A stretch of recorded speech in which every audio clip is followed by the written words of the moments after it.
하나님 말씀은 사도행전 10장입니다.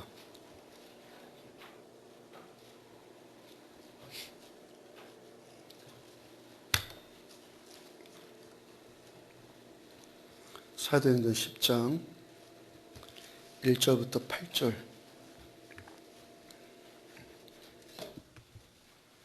사도행전 10장 1절부터 8절. 한 절씩 교독하였습니다. 가이사라에 고넬료라 하는 사람이 있으니 이달리아 부대라 하는 군대의 백부장이라.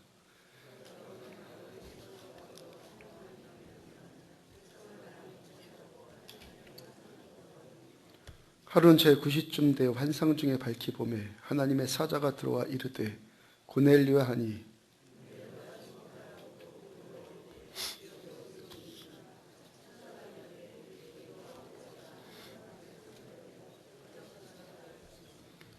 내가 지금 사람들을 요바에 보내어 베드로라 하는 시몬을 청하라.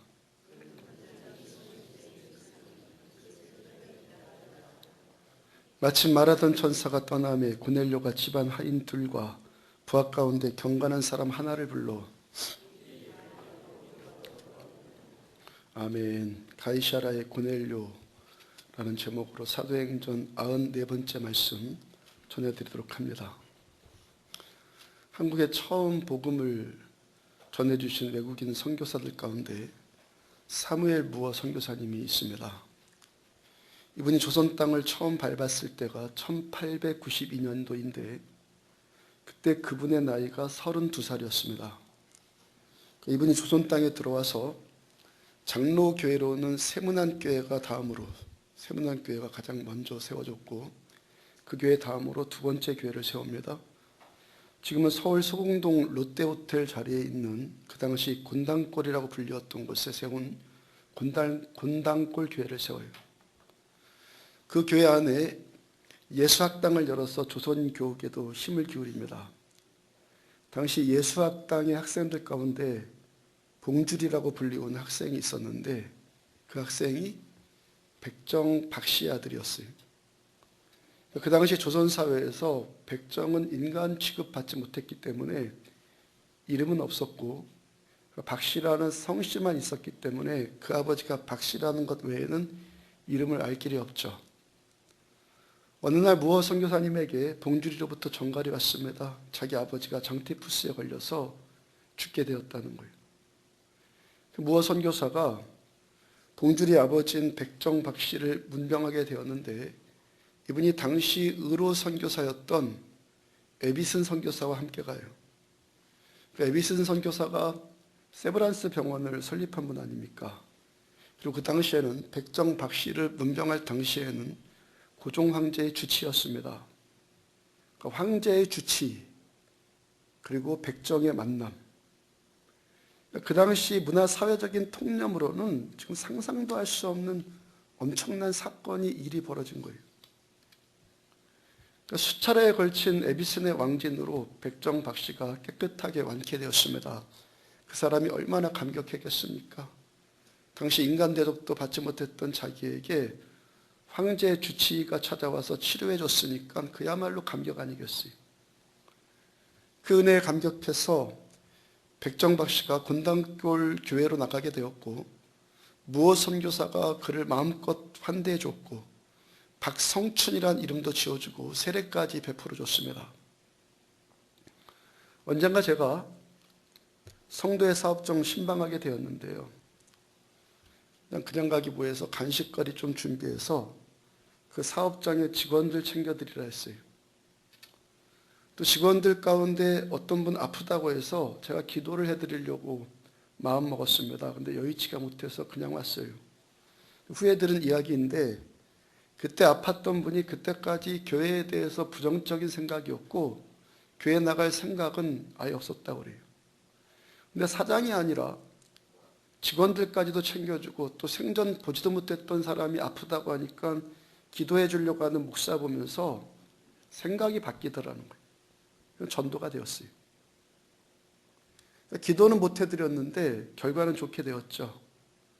그러니까 아주 사소한 거 좀 전해주고 또 기도 한번 해줬다는 것이 뭐 그리 대단한 일이겠습니까?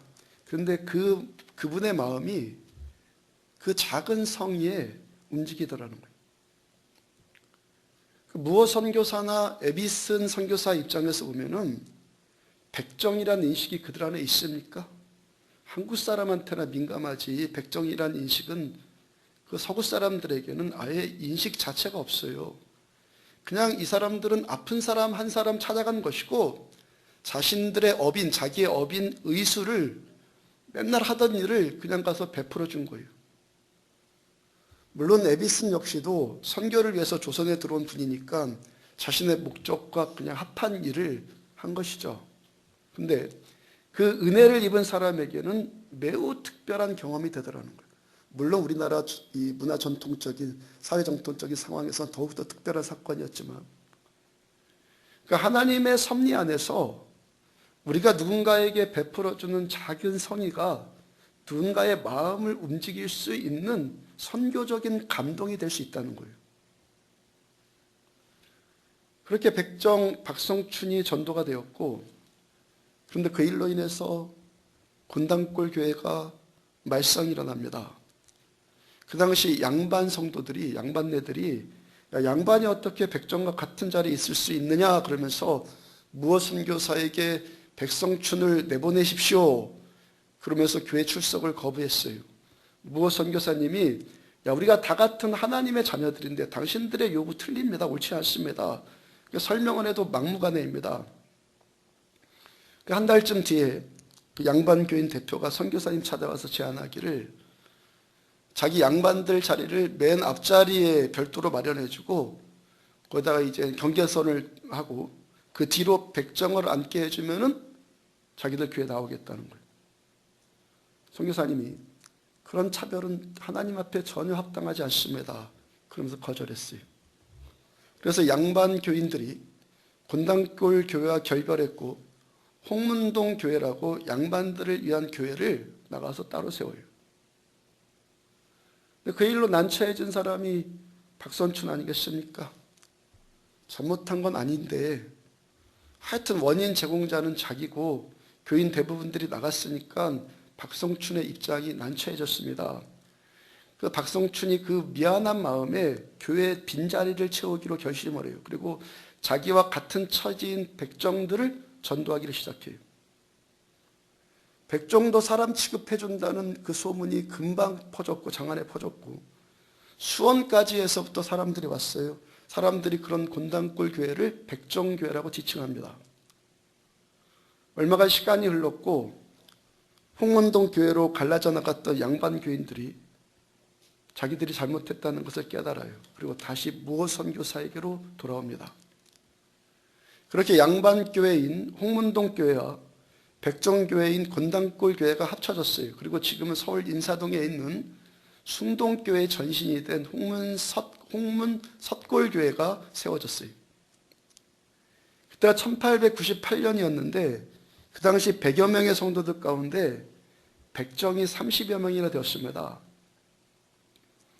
몇 년이 또 지나서 박성춘이 홍문석골교회의 장로가 되었고 그 교회 성도 가운데 또 왕족이었던 이재영이라는 사람도 또 장로가 돼요. 한 교회 안에서 백정이 있고 양반이 있고 또 왕족까지 그들이 다 한 지체가 돼요. 보편적인 교회가 되었어요. 그 후로 박성춘을 비롯한 백정 성도들이 무어 선교사의 지도 아래, 도움 아래 백정 해방을 위해서 조선 정부에 탄원서를 몇 차례 냅니다. 그 요청이 받아들여졌고 이른바 백정 해방의 감격을 그때 맛보게 된 거예요. 그러니까 백정들도 조선 백성들로서의 정상적인 자리, 권리를 얻은 거예요. 그러니까 이들이 국민의 한 사람으로서 민족에 오를 수 있게 되었고 양반들처럼 갓도 쓰고 망건도 쓰고 그렇게 할 수 있게 되었습니다. 법률적으로 아무 차별 없이 다른 사람들과 동등한 대우를 받게 되었어요. 후에 마르다 헌틀이라는 여사가 한국 개신교 선교 역사라는 책을 저술했는데 그 책에 그때의 평가를 이렇게 놨습니다. 세계를 뒤집어 놓은 사건이다. 세계를 뒤집어 놨다. 리컨 대통령의 노예방 선언을 통해서 흑인들이 얻은 기쁨보다 무어 선교사를 통해서 얻은 조선 백정들의 해방이 훨씬 더 컸다. 흑인 해방보다 백정들의 해방이 훨씬 더 그 기쁨이 컸다라고 저술을 했어요. 요한복음 10장 10절 보면은 내가 온 것은 양으로 생명을 얻게 하고 더 풍성히 얻게 하려는 것이라. 주님께서 이 땅에 오신 목적, 우리들에게 생명을 주시고 그 생명을 더 풍성하게 주는 것이라고 말씀을 하시는데 그 말씀과 같이 다시 생명 파급 효과가 나타나요. 당시 봉줄이라고 불리웠던 박성춘의 아들이 박서영이라는 이름을 얻게 되었습니다. 박서영이 당시 세브란스 의대의 전신이었던 재중원 의학교 1회 졸업생이 되었고 그 후로 10년 동안 모교에서 에비슨과 함께 교수로 봉직을 해요. 복음이 역사하니까 생명 없던 사람에게 생명이 들어가니까 인간 취급 못 받던 사람이 인간이 되었고 거기서 또 더 팽창 효과가 나타나서 그가 한 사회를 회복시키는 지도자의 역할을 감당하더라는 거예요. 무어 선교사가 조선 땅에 첫 발을 디딘 후로 14년이 흐른 다음에 1906년도에 46세 일기로 장티푸스에 걸려서 하나님의 부르심을 받아요. 그 시신이 지금 양화진 선교사 모욕에 묻혀 있는데 그 묘비병에 뭐라고 써 있냐면 예수 그리스도의 충복, 예수 그리스도의 충복이라고 적혀 있어요. 32살의 젊은 나이로 그 황량했던 조선 땅에 들어와서 예수 그리스도의 충복으로, 예수님의 충복으로 그 생애를 마감했던 이유가 어디에 있겠습니까? 무어 선교사의 생애, 삶의 목적, 삶의 이유가 바뀌었기 때문이 아니겠습니까? 자기 중심적인 삶에서 주님 중심적인 삶으로 바뀌었기 때문 아니겠습니까? 여러분, 우리가 신앙생활 한다는 것은 내가 예수를 믿는다, 신앙생활 한다는 것을 한마디로 표현하자면 마음과 생각을 고쳐먹는다는 거예요. 여러분, 지금 이 예배 시간에 설교 듣는 이유가 어디에 있습니까? 말씀 듣는 이유가 어디에 있습니까? 지금 전해지고 있는 이 말씀에 나의 마음과 나의 생각을 일치시킨다는 거예요. 우리가 지금 말씀을 듣는다는 것은 내가 듣고 싶은 이야기를 듣는 것 전혀 아니에요. 전해지는 이 하나님의 말씀에 나의 생각과 나의 마음을 하나님의 말씀에다가 나를 통합시키겠다는 거예요. 내 생각에다가 말씀을 끄집어 내리는 것, 통합시키겠다는 것이 아니라 하나님의 말씀에 나의 생각을 통합시키겠다는 거예요. 오늘 보면 6절을 보면은 그는 무두장이 시몬의 집에 유숙하니 그 집은 해변에 있다 하더라. 로마 군인 백부장 고넬료라는 사람에게 천사가 찾아왔어요. 너희 집에 베드로를 초청하라고 천사가 지시하는데 지금 베드로가 무두장이의 집에 유숙해 있다라고 일러줘요. 지난주에 말씀 주제였던 오늘 본문 전에 9장, 사도행전 9장 43절 지난주에 이 말씀 붙들고 전했죠. 베드로가 요바에 여러 날 있어 시몬이라는 무두장이의 집에서 머무르니라. 원장가 말씀 전해드린 것처럼 성경은 1700여 년에 걸쳐서 40여 명의 저자에 의해 기록된 책이에요. 66권이 통합해서 한 권으로. 1700여 년 동안 40여 명의 저자가 쓰는데 쓸 말이 얼마나 많겠어요. 1700년 동안 한 명도 아니고 40여 명의 저자가 쓰는데 그 쓰고 싶은 말 다 쓰면 성경 한 권에 축약되겠습니까?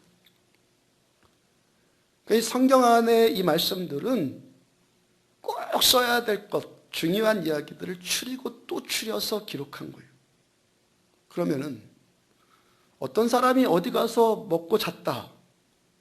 그게 뭐가 그리 중요해갖고 성경이 2번씩이나 베드로가 무두장이 집에서 유숙했다. 2번이나 지금 반복해서 증언하고 있습니까? 지난주 말씀 전해드린 것처럼 피역 가공업자인 무두장이는 우리나라 조선시대 백정과 같은 존재예요. 거기다가 유대인들에게는 종교적인 관심이 또 작용을 하죠. 종교적인 이슈가 작용해갖고 죽은 짐승을 만지는 자는 부정하다고 해갖고 아예 사람들이 상종 자체를 안 했어요. 마을 안에 살지도 못해요. 베드로가 왜 그 무두장이의 집에 찾아가서 머물렀습니까? 왜 그랬겠습니까? 왜 그런 무두장이 많고 많은 사람들 집 가운데 그 무두장이 집에 찾아가 머물렀어요? 베드로의 생각과 마음이 예수님의 마음과 생각으로 통합되었기 때문 아니겠어요? 무어 선교사가 자기의 그 생명을 그 황량하게 잃을 데가 없었던 조선 땅에 와서 묻을 수 있었던 이유가 어디에 있었겠습니까? 백성과 양반을 한 지체로 한 교회 안에 세울 수 있었던 이유가 어디에 있겠습니까? 전혀 굴복하지 않고 자신의 생각과 마음을 예수님의 뜻, 주님의 뜻에 통합시켰기 때문이 아니겠냐는 거예요. 우리가 자신의 고정관념을 비우고 나의 고정관념을 비우고 하나님의 말씀에 나의 생각을 통합시킬 수 있는 수준, 그 수준이 나의 믿음의 수준인 줄로 믿습니다. 오늘 보면 1절 보면은 가이사라에 고넬료라는 사람이 있으니 이달리아 부대라는 군대 백부장이라. 성경에 이방인이라는 단어를 검색해 보니까 이방인이라고만 쓰여 있는 그와 비슷한 단어들은 빼놓고 이방인이라고만 써 있는 단어를 검색해 보니까 총 150개 구절에서 나타나요. 그런데 대부분의 구절들이 이방인에 대해서 다 부정적으로 말해요. 갈라디아서 2장 11절 이하의 내용을 보면은 사도 베드로께서 바울에게 책망받는, 오늘 주인공 베드로가 바울 사도에게 책망받는 이야기가 나와요. 베드로가 안디옥에서 이방인들과 같이 밥을 먹어요. 식사를 하는데 예루살렘으로부터 율법을 중요하게 여긴다는 몇몇 사람들이 안디옥에 왔다는 소식을 듣고 그 자리를 밥 먹다가 슬쩍 피합니다. 그러니까 유대인들의 율법에는, 종교적인 전통에는 이방인들과 자리를 함께하면은 정죄당하는 조항이 있기 때문에 그러니까 베드로가 시끄러워지는 것, 말라는 것 두려워해서인지 하여튼 그 자리를 피해요. 그 일로 인해서 베드로가 복음의 한참 후배인 바울에게 막 책망을 받습니다. 그런데 또 오늘 또 본문에서는 베드로가 고넬료라고 하는 로마 군인, 즉 이방인을 지금 또 만나고 있단 말이에요. 오늘 본문에서는 이방인을 찾아가 만나는데 갈라디아에서는 또 한참 시간이 지나서 갈라디아에서는 또 이방인을 피해요. 뭡니까 지금 이거? 사도 베드로까지도 그 은혜 충만하게 받았던 사람까지도 어떨 때는 잘했다가 어떨 때는 흔들렸다가 할 만큼 유대인들의 종교적인 문제에 있어서 이방인들과 동석하는 일이 그만큼 심각하고 철저한 문제였다는 거예요. 유대인들에게 있어서 이방인들은 짐승보다 못한 자들이었고 따라서 이들이 구원받는다? 이들이 함께 우리와 같은 천국 백성이 된다는 것은 하나님의 자녀가 된다는 것은 생각조차 못할 일이에요. 근데 베드로가 지금 그 이방인에게 복음 전하기 위해서 그를 만나러 가요. 여러분 우리가 누구를 만나느냐는 것, 그 만남의 내용이 무엇이냐는 것은 누구를 만나는가 그리고 그 만남의 내용이 무엇이냐는 것은 정말 중요한 문제예요. 지금도 우리가 만남의 시간을 갖잖아요. 이 만남 누구를 만나는 겁니까? 하나님 만나는 것이고 말씀을 만나는 거예요. 지금도 이 땅에서 수많은 사람들이 온갖 종류의 만남을 갖고 있어요. 중요한 것은 우리들의 만남이 내가 누구를 만나느냐, 만나서 뭘 하느냐, 이것이 우리들의 인생 전체의 내용을 결정할 만큼 중요한 문제라는 거예요. 골로새서 4장 5절을 보면 외인에게 대해서는, 사람에게 대해서는 지혜로 행하여 세월을 아껴라. 외인에 대해서 지혜로 행해서 세월을 아껴라. 사람 만나는 문제에 있어서 세월을 아끼는 지혜를 얻어라. 무슨 뜻입니까? 사람 만나서 시간이 얼마나 귀합니까? 할 일 없이 시간이나 때우고 거기에 지나쳐서 수군대고 험담하거나 그런데 시간 낭비하면 되겠냐는 거예요. 성경은 복음을, 말씀을 진주와 같이 표현하고 있는데 여러분, 우리들의 만남이 이 진주와 같은 보석을 주고받는 만남이 되어야지 쓰레기 같은 것 주고받는 만남이면 되겠습니까? 기억하십시오. 보석과 쓰레기, 진주와 쓰레기. 무엇이 쓰레기일까? 무엇이 진주일까? 기억하십시오. 우리가 시간 들여 누군가를 만나는 일이, 이 귀한 시간 들여서 누군가를 만나는 사건이 하나님의 뜻에 통합되는 만남이어야 우리들 축복받지 않겠어요? 여러분, 내가 하나님 좋아한다, 내가 하나님을 좋아한다는 증거가 뭡니까?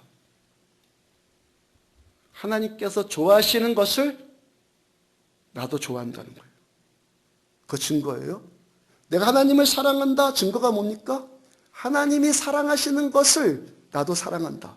여러분들, 내가 누군가를 좋아한다, 무슨 말입니까? 그를 소유한다? 그에게 집착한다? 그런 말입니까? 아니에요. 내가 누군가를 진정으로 좋아한다는 것은 그가 좋아하는 것을 나도 좋아한다는 거예요. 하나님께서 사랑하는 사람을 나도 사랑한다는 것, 그것이 뭡니까? 하나님과 내가 통합되는 거예요. 무어 선교사와 박성춘의 만남이 그런 만남 아니겠어요? 베드로 사도와 무두장이의 만남, 베드로 사도와 오늘 고넬료의 만남이 그런 만남 아니겠습니까? 베드로가 지난주 무두장이를 만난 것은 충격이었어요. 그리고 오늘 고넬료를 만나고 있는 사건은 혁명이에요, 혁명. 베드로와 고넬료와 베드로, 이 두 사람의 만남이 세계의 운명의 물줄기를 바꿔놓는 사건이 돼요. 이 두 사람의 만남이, 이 사건이 얼마나 중요했으면 사도행전에서만 오늘 보면 10장에서 또 11장에서 15장에서 3번이나 같은 내용이 반복되고 나와 있어요. 같은 내용이. 지금 예루살렘에만 머물러 있었던 복음이 땅끝으로 열방으로 전해지고 그러고 있는 또 하나의 문이 지금 열리고 있는 사건이기 때문에 사도행전 1장 8절 보면 오직 성령이 너희에게 임하시면 예루살렘과 온 유대와 사마리아 땅끝까지 이르러 내 증인이 되리라. 성령이 임하시면 증인이 되리라. 여러분, 우리들의 만남, 우리들이 어떤 만남을 가진다, 그 만남이 하나님의 뜻과 통합되는 만남이 어떤 만남이겠습니까? 내 증인이 되리라. 우리들의 만남이 예수님의 증인되는 만남 될 때 하나님의 뜻과 나의 삶이 통합되는 거예요. 주님께서 그런 만남이 어디까지 가기를 원하십니까? 땅끝까지라도 가서 그런 만남을 갖기를 원하세요. 우리가 땅끝까지 가지는 못할지라도 지금 여기서라도 우리가 살고 있는 여기서라도 그런 만남 갖기를 추구해야 되지 않겠습니까?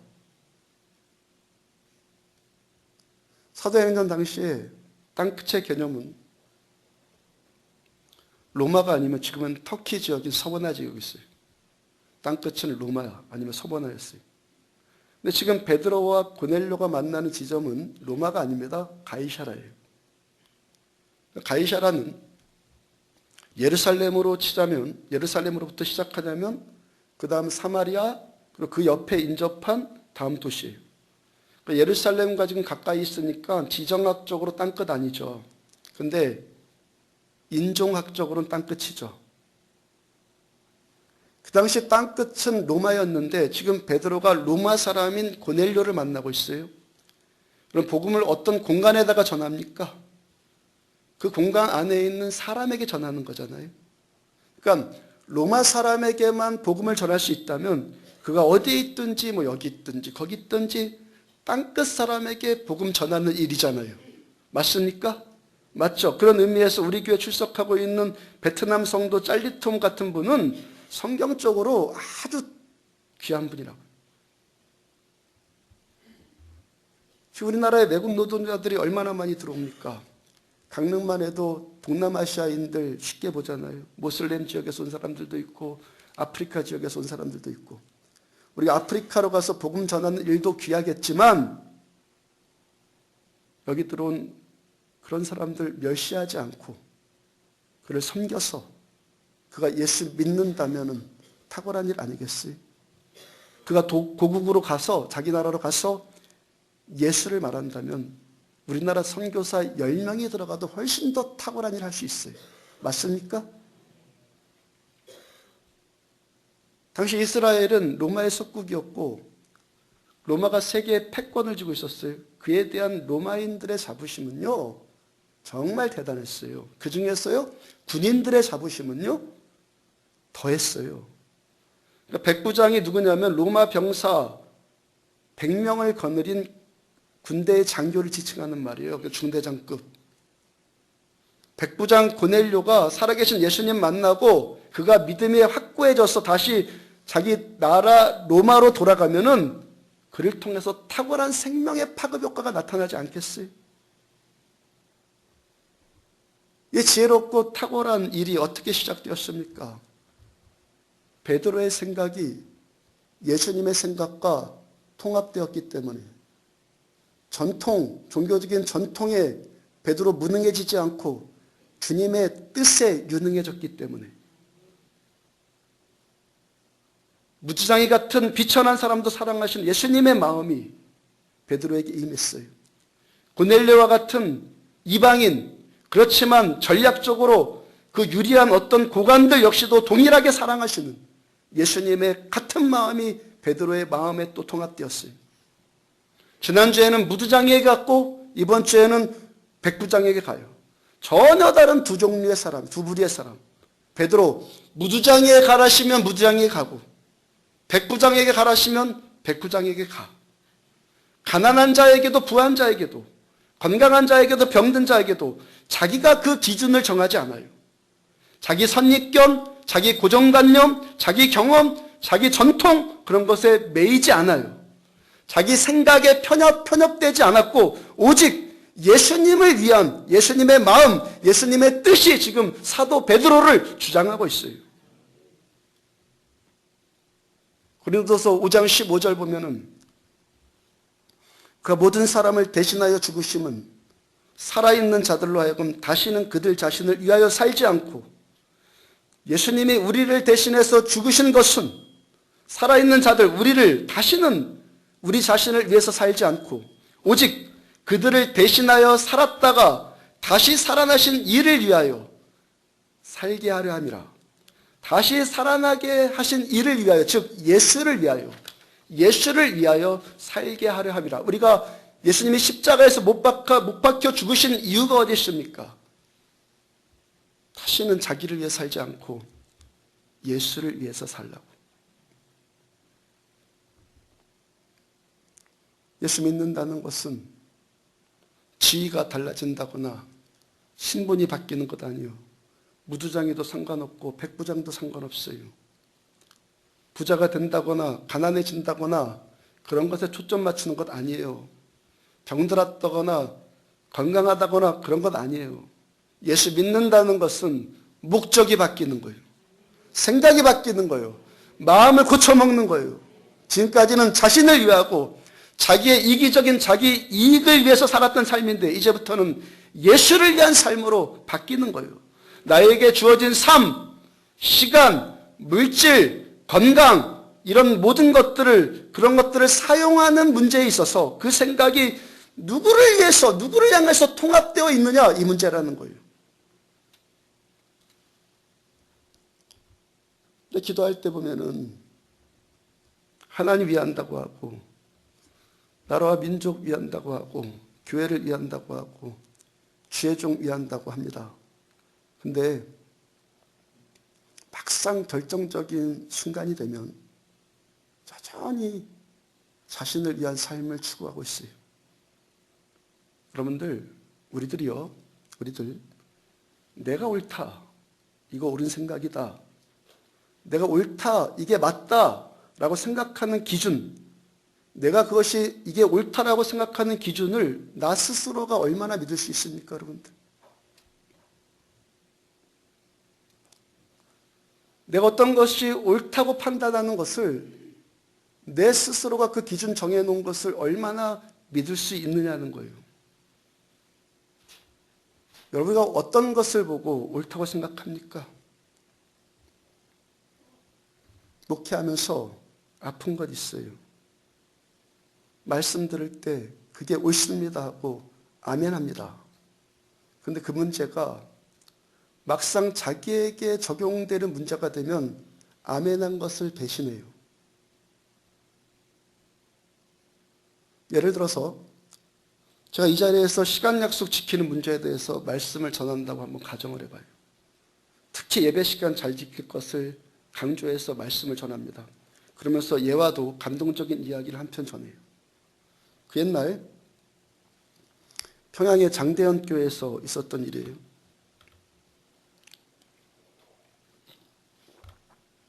실화입니다. 수요 저녁 예배 때 담임 전도사님이 설교하고 있는 중에 선임 장로님이 좀 늦게 들어왔어요. 장로님이 예배당에 막 들어섰는데 전도사님이 설교하다 말고 장로님에게 호통을 칩니다. 장로님 왜 늦었습니까? 그냥 거기 서 계십시오. 담임 목사도 아니고 담임 전도사, 나중에 목사 되었지만 하고 나무랍니다. 장로님이 아무 소리 안 하고 예배당 맨 뒤에 서서 뒤에 서서 끝까지 예배드려요. 장로님이 예배 시간에 지각한 벌을 아무 소리도 안 하고 달게 받으시고 끝까지 충성된 일꾼으로 그 교회 섬기고 그 전사님, 나중에 목사님 된 그분을 섬겨요. 그 장로님의 인격 얼마나 탁월합니까? 누구 이야기입니까? 독립운동가였던 조만식 장로님과 길선주 목사님 이야기예요. 이 말씀 전하면 감동되죠, 지금 여러분들? 감동되시죠? 누구나 다 아멘해요. 감동이 돼요. 야, 그런 독립운동가였던 그런 장로님까지도 어떻게 그렇게 하시다니 정말 탁월하시다, 감동받아요. 근데 그 문제가 막상 자기 문제가 되면 한번 늦게 들어왔어요. 당신 앉지 말고 서서 예배 드리세요. 그럼 어떻게 되겠어요? 다음 주에 한번 해볼까요? 그 다음 주에 안 나올걸요? 맞죠? 속으로 맞죠? 안 하시기를 축복합니다. 그러니까 많은 사람들이 결국에 자기에게 잘해주는 것이, 나에게 잘해주는 것이 옳은 것의 기준이 되더라는 거예요. 그게 아파요. 함께 사역했던 어떤 분이 저에게 이런 말합니다. 담임 목사님들이 부교육자들에게 너무 엄하고 까칠하게 대하더라는 거예요. 그래서 부교육자들 사이에, 자기가 자신이 교제하는 부교육자들 사이에 저는 김 목사는 괜찮은 목사라고 소문났다고 그래요. 그래서 그런 소리 듣는데요. 제가 개인적으로 싫은 소리 잘 안 하잖아요. 저희 아버님께서 저를 키우신 방법 가운데 하나가 네 일 네가 알아서 해라 였어요. 이 말은 제가 초등학교 때, 중학교 입학하기 전부터 아버님께로부터 그런 말씀 들었던 것 같아요, 제 기억으로. 그러니까 저는 그 어렸을 때부터 늘 어떤 일을 제가 결정해야 했고, 결정한 그 일에 대해서 제가 책임져야 됐어요. 그러니까 네가 알아서 해라 하는 말이 이것저것 하나부터 열까지 다 참견하는 것보다 더 무서운 말 아닙니까? 이제 네 맘대로 해라입니까? 네 알아서 잘해라입니까? 알아서 잘하라는 것이죠. 네 맘대로 하라가 아니라. 제가 그렇게 자라서 커서 그런지 아니면 제 성격이 여려서인지 둘 다 다인 것 같아요. 여려서인지 하여튼 저는 누구에게 잔소리하거나 뭐라고 싫은 소리 하는 거 잘 못해요. 설교 때나 말씀 전하니까 막 전하는 거지 개인적으로 못해요. 제가 만약에 어떤 분에게 개인적으로 뭐라 한마디 했으면은 조금 보태서요, 100번 참고 한 거예요. 100번 참고. 그분에게도 거의 뭐라고 하지 않았어요. 그것이 알아서 하라는 말이었는데 알아서 하기보다는 점점 마음대로 하더라고요. 때로는요, 도에 지나친 행위, 이거는 정말 안 하면 하는 행위들도 해요. 제가 하지 말라고 그래도 그냥 하고. 그래서 제가 몇 마디 하고 싫은 기색을 내기 시작했어요. 그때서부터는 제가 아주 덜 된 사람이 되기 시작해요. 뭐라고 안 할 때는 좋은 목사이고 뭐라고 하니까 나쁜 목사예요. 물론 제가 지금 여러분들 좋은 목사다 나쁜 목사다 그거 말씀드리는 것 아니에요. 지금 그 사람이 옳다고 여기는 판단 기준, 그의 기준이 뭐냐라는 거예요. 그게 기준이 뭐냐라는 거예요. 나에게 얼마나 잘해주는가, 이게 기준이에요. 여러분, 내가 왜 이런 예화까지 지금 전합니까? 그 사람뿐만 아니다라는 거예요. 한 사람이 그러면 아픕니까? 대다수의 사람들이 삶의 기준이 거의가 자기더라는 거예요. 어떤 일을, 또한 누군가를 판단하는 기준, 어떤 일을 결정하는 기준이 자기에게 어떠한가, 나의 계산에 맞는가 안 맞는가, 내 감정에 좋은가 나쁜가. 예수를 위하여라고 10년 이상 정도 교회 다니면은 예수를 위하여라고 입에 말이 붙었는데 결정적일 때는 자기를 위하여. 우리 교회에서는 하나님께서만 인정받으셔야 합니다. 제가 개척 때부터 외쳤고 지금도 외치고 있고 저는 앞으로도 끝까지 그럴 거예요. 이 일은 우리 교회에서 가장 중요한 일 가운데 하나, 이거에선 저는 양보하지 않을 거예요. 이 말씀이 성경적이고 맞는 말이죠. 여러분들 아멘 하시죠? 그런데 그게 내 문제가 되면은 전혀 다른 사람같이 반응하더라는 거예요. 직분은 중요하지 않습니다. 정작 중요한 것은 우리들의 믿음입니다. 영성입니다. 인격입니다. 성품입니다 하면은 옳은 말이니까 대부분이 아멘합니다. 그런데 막상 그 일이 자기 문제가 되면은 아멘을 배신해버려요. 중심에서 변하지 않는 거예요. 믿음은 뭐라고요? 내 생각과 마음을 고쳐먹는 것이 믿음인데 중심에서 안 바뀐 거예요. 그래서 믿음의 문제가 걸린 거예요. 언제가 CEO 징기스칸이라는 이야기를, 징기스칸이라는 책을 소개해드린 적이 있었죠. 징기스칸이 세계에서 가장 넓은 땅을 소유했던 인물이에요. 아시아인으로서 세계를 정복한 유일한 인물이에요. 징기스칸이 그렇게 탁월한 삶을 살았던 이유에 대해서 그 책의 저자가 일관성 있게 말하기를, 징기스칸은, 이 몽고 병사들은 유목민적인 삶을 살았다 그랬어요. 유목민적인 삶, 어떤 삶이겠어요? 유목민은 한 곳에다가 정착하지 않아요. 늘 텐트를 접었다 폈다, 늘 그러죠. 그러니까 거추장스러운 것들을 갖고 다닐 수가 없어요. 뭔가에 집착할 수가 없어요. 아주 단순한 삶 살아야 되고 아주 간단한 삶 살아야 돼요. 예수 믿는 우리들의 삶으로 치자면은 어떤 삶입니까?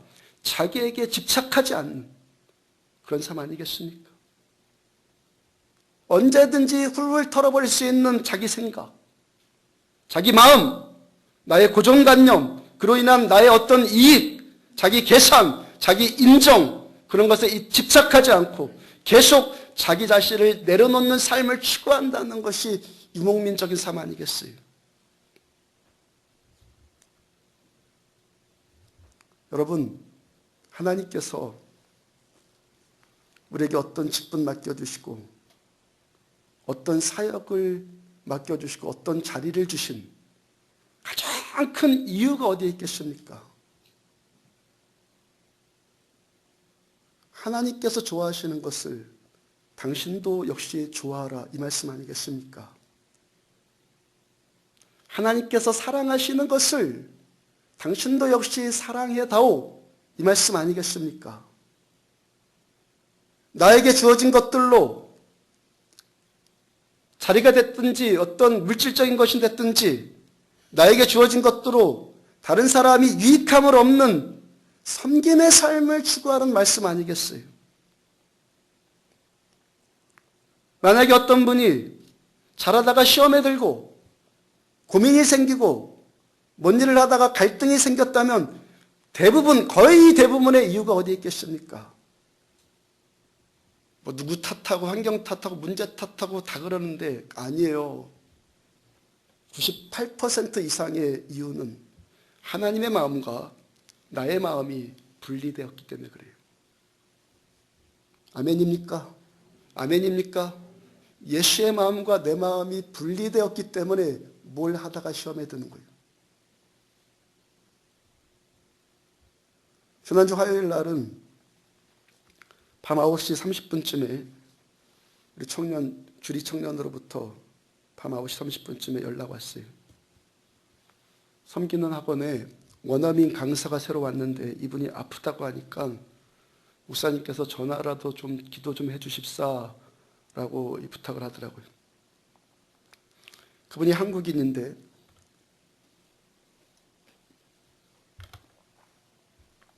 네 살 때 미국으로 갔어요. 4살 때 미국으로 가서 지금 50대라고 하던데 계속 거기서 살다가 이번에 처음 한국에 왔고 그러니까 한국말도 못해요.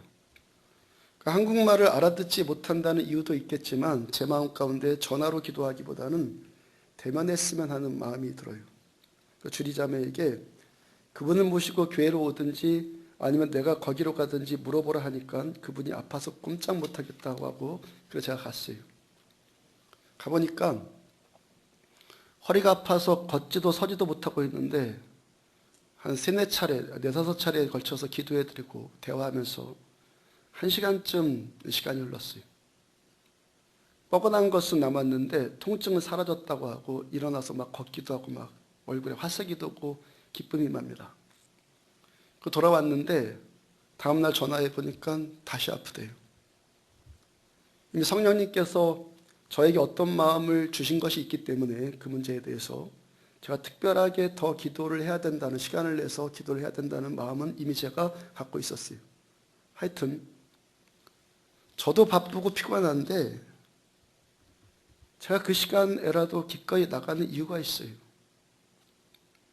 하나님께서 저에게 크게 나타나거나 작게 나타나거나 어떨 때는 나타나기도 하고 어떨 때는 안 나타나기도 하고 하여튼 하나님께서 저에게 치유의 은사 주셨잖아요. 누가 아파서 기도받고 싶다고 하면요, 거절하려고 하는 마음은 전혀 들지 않아요. 아마 신천지가 기도해달라고 할걸요. 기꺼이 가서 기도해드리고 싶은 마음이 들어요. 그에게 기도받으면 낫겠다는 믿음이 있고 그가 정말 원하는 마음이 있으면 저는 정말 싫은 마음 하나도 없이, 전혀 없이 그분 나을 때까지 끝까지 기도할 수 있어요. 이게 뭐 선행 베푸는 일이다 아니다 그런 생각 들기도 전에 그냥 그저 기도해주고 싶은 마음이 그냥 드는 거예요. 이게 선행이다 아니다 내가 그걸 판단하기 이전에 그저 기도하고 싶은 마음이 제 안에 그냥 올라오는 거예요. 이렇게 하고 싶다는 것이, 이렇게 하는 것이 그에게 잘해주는 것이다, 그런 마음 더더욱 아니에요.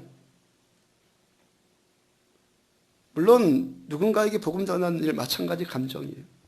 이렇게 말씀 전하는 것도, 또 말씀 전하기 위해서 준비하는 것도 저의 모든 에너지와 열정을 투자할 수 있어요. 좋아서요. 하나님께서 저에게 이 일 하라고 목사로 부르셨고 또 하나님께서 이 일 하라고 하나님께서 저에게 이 일 하라고 은사 주셨기 때문에 이러한 일로 제가 누군가에게 여러분들이 나한테 참 잘해줬다 이런 생각이 든다면은 저에게만 하나님의 선하심이 그냥 전해진 것뿐이에요. 물론 제가 모든 일에 다 그렇게 잘한다는 거 전혀 아니에요. 근데 우리들 모두가 다 같이 추구해야 될 일이 이것 아니겠어요? 개척하면서 여기까지 목회하면서 종종 경험되는 일이 마귀는 제가 강릉 떠나기를 지독하게 원한다는 생각이 종종 들어요. 제 스스로 착각인지 뭔지는 분명하게 말씀드리지 않겠지만 마귀는 제가 강릉 떠나기를 되게 원한다는 생각이 종종 들어요. 근데 저는 한 번도 구체적으로 그런 시도를 해본 적이 없어요. 대부분이요, 오라는 데 없어서, 갈 곳 없어서 못 갔고, 또 그런 기회가, 갈 수 있는 기회가 몇 번 있었음에도 불구하고 저는 전혀 시도하지 않았어요. 왜요? 주님께서 저에게 그런 마음 주신 적이 없었기 때문에. 뭐라고요? 주님이 저에게 그런 마음 주신 적이 없었기 때문에. 무주장이에게 가라면 무주장이에게 가고, 백부장에게 가라시면 백부장에게 가고, 룻다로 가라시면 룻다로 가고, 요바로 가라시면 요바로 가고, 가이샤라로 가라시면 가이샤라로 가고, 주님께서 있으라면 있고 가라시면 가고, 주께서, 물론 이것이 나의 이기적인 생각인가, 아까 제가 말씀드린 것 같이 내가 좋은 것인가 주님의 생각인가 정확하게 분별하는 그 분별력이 필요한데, 하여튼 주께서 우리가 추구해야 될 진정한 신자의 삶 아니겠어요? 아멘입니까? 만약에 우리가 누군가를 진심으로 사랑할 수 있다면, 정말 내가 누군가를 사랑한다라면은 그것은 나에게 임한 하나님의 사랑이 그에게 전해지는 것뿐이에요. 내가 사랑한다고요? 착각하면 안 돼요. 요한 1서를 보면은 진정한 사랑은 하나님께로부터만 임해요. 전 이전까지 강릉이라는 거 생각해 본 적도 없고, 그러니까 사랑해 본 적도 없고, 제가 강릉을 사랑할 이유도 없어요. 근데요, 강릉을 사랑해요. 제가 기도를 하잖아요. 제가 기도를 하면, 산기도 목요일마다 올라가 기도하면요, 가장 세게 나오는 기도가 뭔 기도인 줄 아세요? 강릉의 부흥을 위한 기도예요. 강릉의 복음화를 위한 기도. 우리 교회 부흥보다, 우리 교회를 위해서 기도하는 것보다요, 강릉의 부흥을 놓고 기도하는 것이 더 간절해지더라고요. 사람의 생각으로는 분명히 우리 교회가 먼저 부흥되는 거 사람의 생각 아니겠어요? 실제로 그래요. 제 생각은 우리 교회가 먼저 부흥했으면 좋겠어요. 근데 성령님께, 장악당한 성령님께 붙들린 기도를 제가 하면은 강릉을 위한 기도가 더 간절해지더라는 거예요. 왜요? 왜? 강릉을 사랑하시는 주님의 마음이 저와 우리들에게 임하고 있기 때문에. 사람의 사랑이라는 것은요, 자기중심적이고 위선되고 포장되고 자기 의에 붙들린 것이고 조건적인 거예요. 계산적일 수밖에 없어요. 사랑한다고요? 쉽게 말할 문제 아니에요. 하나님의 사랑만이 아무런 조건 없이 우리들에게 그 사랑 베풀어 주세요. 하나님께서 저와 여러분들에게 삶을 주신 이유, 생애를 주신 이유, 시간 주시고 은사 주시고 물질 주신 이유가, 그 주신 이유와, 하나님 우리들한테 생애를 주신 이유와 우리들의 마음, 우리들의 생각이 주님의 이유와 통합되기를 추구하시기를 축복합니다. 하나님께 우리들 모두에게 맡겨주신 은사, 어떤 직분, 어떤 위치, 아무런 조건 없이, 계산 없이 그저 사용해요. 내가 베푸는 그 사람에게 아무런 암시도 주지 않고 바라지도 않아요. 이럴 때 다른 사람의 생명이 얻어지고 그가 유익함을 얻고 그가 회복받고 치유받는 일이 나타납니다. 아무런 암시도 주지 않고 바라지도 않고 그 진정한 하나님의 사랑이 임할 때 그가 생명을 얻고 그가 치유를 받고 회복이 맞는 거예요. 그리고 그런 우리들을 하나님이 더욱 기뻐하세요. 데살로니가전서 2장 13절 보면, 이러므로 우리가 하나님께 끊임없이 감사함은, 사도 바울이 하나님께 끊임없이 감사함은 너희가 우리에게 들은 바 하나님의 말씀을 받을 때에, 설교 들을 때 사람의 말로 받지 아니하고 하나님의 말씀으로 받음이니 진실로 그러하도다. 이 말씀이 또한 너희 믿는 자 가운데서 역사하시느니라.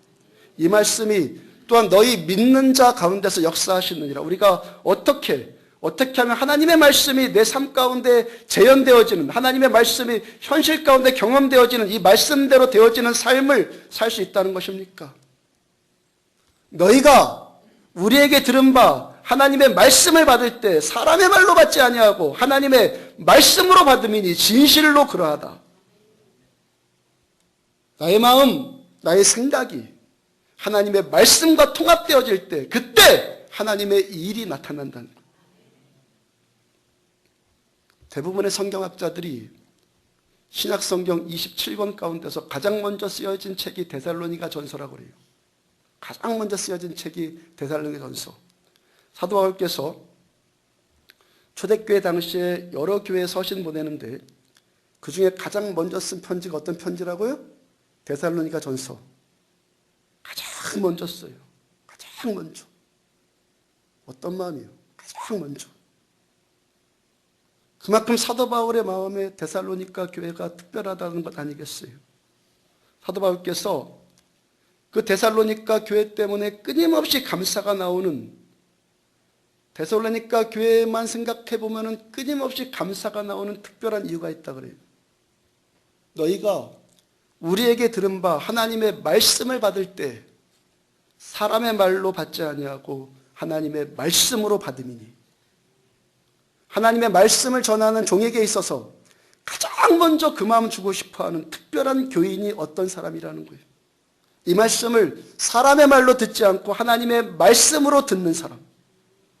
성경의 저자가 성령님 아니십니까? 성령께서 사도 바울에게 감동을 주셔서 그 말씀 전하게 한 것 아닙니까? 하나님이, 그러면 성령님이, 하나님이 가장 먼저 애정이 가는, 하나님이 가장 먼저 애정이 가는 그 특별한 교인이 어떤 사람이라는 거예요. 하나님의 말씀을 하나님의 말씀으로 듣는 사람. 지금 전해지고 있는 이 말씀에 내 생각, 나의 감정을 이 말씀에 통합시킬 수 있는 사람. 언제가 가장 딱한 사람이 설교 듣다가 시험 듣는 사람이라고 말씀 전해드렸잖아요. 하나님께서 가장 먼저 애정 가는 사람, 또한 그 반대되는 사람의 가장 큰 기준 가운데 하나가 뭐라는 거예요? 하나님의 애정은 하나님의 말씀을 사람의 말로 듣지 아니하고 하나님의 말씀으로 듣는 사람에게 하나님의 애정이 흘러가요. 말씀 전하는 목사, 저도 역시 그분들을 보면서 사도 바울과 같은 마음이에요. 하나님께 감사하는 마음이 불어나와요. 목회가 행복해져요. 또한 하나님의 기쁨이고, 하나님이 기뻐하시는 것을 나도 기뻐하고, 하나님이 사랑하시는 영혼을 나도 사랑할 때 하나님의 마음과 내 마음이 통합되는 일이 나타나는 줄로 믿습니다. 거기에 하나님의 애정의 손가락이 거기에 가장 먼저 가시는 거예요. 사도 베드로께서 예수님의 마음에 자기 마음을 통합시켜서 무주장이를 만나요. 하나님께서 사랑하시는 영혼을 자기도 사랑해서 백부장 고넬료를 만나요. 그렇게 자기중심적인 고정관념을 주님의 뜻에 통합시킨 베드로를 통해서 땅끝까지 복음 전해지는 물고가 트임받는 위대한 일이 나타나요. 삶의 기준이 내가 아니라, 자기가 아니라 하나님의 뜻, 하나님의 말씀인 사람을 통해서 우리 곁에 사람이 생명을 얻고 회복을 받고 치유를 받는 가장 행복한 복의 통로가 되는 삶을 살게 된다는 거예요. 여러분들이 주께서 기뻐하시는 일을 나도 기뻐해요. 그게 믿음이에요. 주께서 사랑하시는 영혼, 우리들 모두 주님 사랑하는 것 아니십니까? 맞습니까? 우리들 모두를 주님이 사랑하세요. 주님 사랑하시는 영혼을 나도 사랑해요. 그렇게 말씀이 기준되는 예수 중심적인 예수를 위한 삶으로 우리들의 마음과 생각이 주님의 생각에 통합되는 참 믿음, 정직한 믿음의 삶이 계속해서 우리를 통해서 나타나지기를 주의 이름으로 축복합니다.